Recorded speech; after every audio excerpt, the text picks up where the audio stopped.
নমস্কার বন্ধুরা, আমি সুতপা। দেখো, আজকে এসে গেছি তোমাদের একটা অন্যরকম টিপস নিয়ে। এটা হচ্ছে এঁচোড়, সবাই চেনো এটা, কাঁঠাল কয়টুকু দেখতে পাচ্ছ। এইভাবে এঁচোড় কাটলে না হাতে না যেটা দিয়ে কাটবে তাতে কোনো কিছুতেই একটুও আঠা লাগবে না। এটাই হচ্ছে মেন টিপস। এইভাবে এঁচোড় একবার কেটে দেখো, তারপরে বুঝতে পারবে না সুতপা ঠিকই বলেছে। প্রথমে দেবো, একটা বাটি নিয়েছি, বাটির মধ্যে এই যে তেল দিয়ে দিলাম, বেশ খানিকটা তেল দিয়ে দিয়েছি। এইবার দেখো এই তেলের মধ্যে কি করছি, তেলের মধ্যে দেবো এই যে জল ঢেলে দিচ্ছি। আগে তেল দিয়ে নিয়ে জল ঢালতে হবে। দেখো, এইবার হাতে তো একটুখানি তেল দিয়ে নেবই। এবার দেখো কাটবো আমি এই বটিটাতে এঁচোড়। এই যে এঁচোড়, এইটা এঁচোড়, এই দেখো। এবার হচ্ছে হাতে একটুখানি তেল মাখিয়ে নেব। তেল এই যে এতটা দিলেই হবে। এই হাতটা দিয়ে আমি বটিটাকে ভালো করে মুছে নেব। আর এদিকে এই বাটি, আমি জলের বাটি এইখানটায় রেখে দেব। এইবার দেখো কি করে কাটি।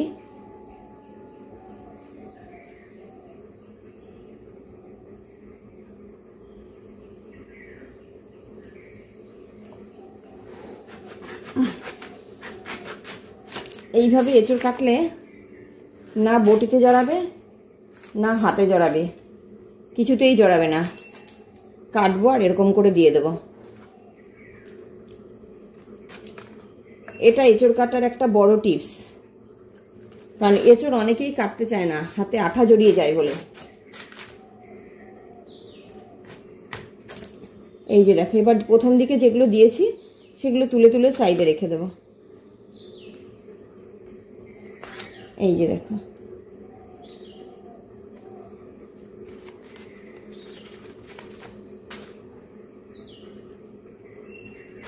এতে কি হয় বলো তো?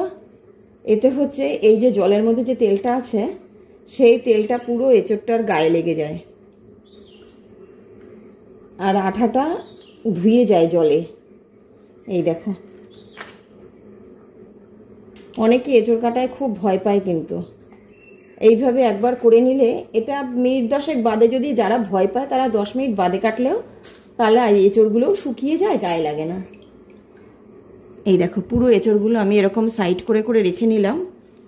এঁচোড়ের গায়ে কিন্তু একটু আঠা নেই, দেখো এই যে এইগুলোর গায়ে একটু আঠা নেই। এইবার এই যে যে জলটা, এই জলটাকে আমি ফেলে দেব।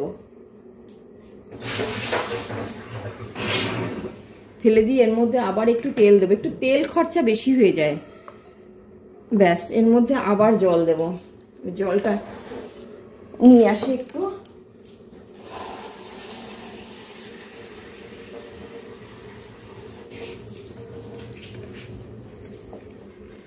এই যে দেখো, এর মধ্যে আবার জল দিয়ে দিলাম। এবার কেটে কেটে এর মধ্যে রাখবো।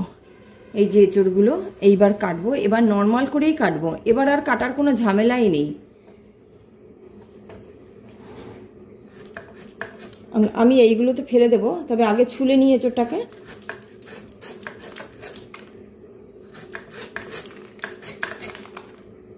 একটু হাতেও জড়াবে না, বটিতেও জড়ায় না, অনেক সুবিধা এইভাবে এঁচোড় কাটায়। আর এই খোসার দিকটা একটু মোটা করেই কাটতে হয়, কারণ খোসাটা না থেকে গেলে না শক্ত থাকে, ওই দিকটা শক্ত হয়ে যাবে।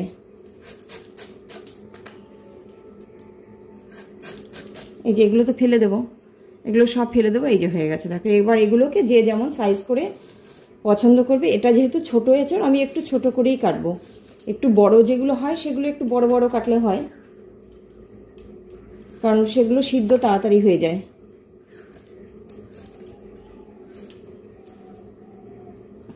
এই যে দেখো, আমি এরকম করে কেটে নিয়েছি। আর একটা কেটে দেখাচ্ছি। এতে এঁচোড়ে দেখো কোথাও আঠা নেই। এই দেখো, এই যে এইটুকুনি, এটা হাতে জড়ায় না। হাতে যেহেতু তেল আছে, সামান্য আঠাতে ওতে কিচ্ছু হয় না।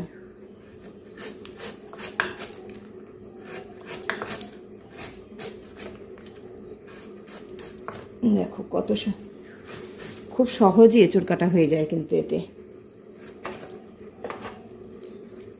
অনেকেই এঁচড় দেখে ভয় পায়, বলে যে এঁচড় খাবো, এঁচড়ে আঠা থাকে, কাটতে ভয় পায়।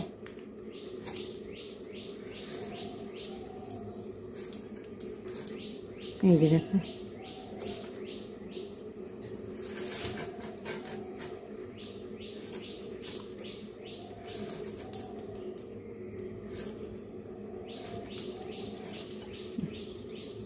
দেখো আমি দুটো পিস কেটেছি, হাতে কিচ্ছু জড়ায়নি।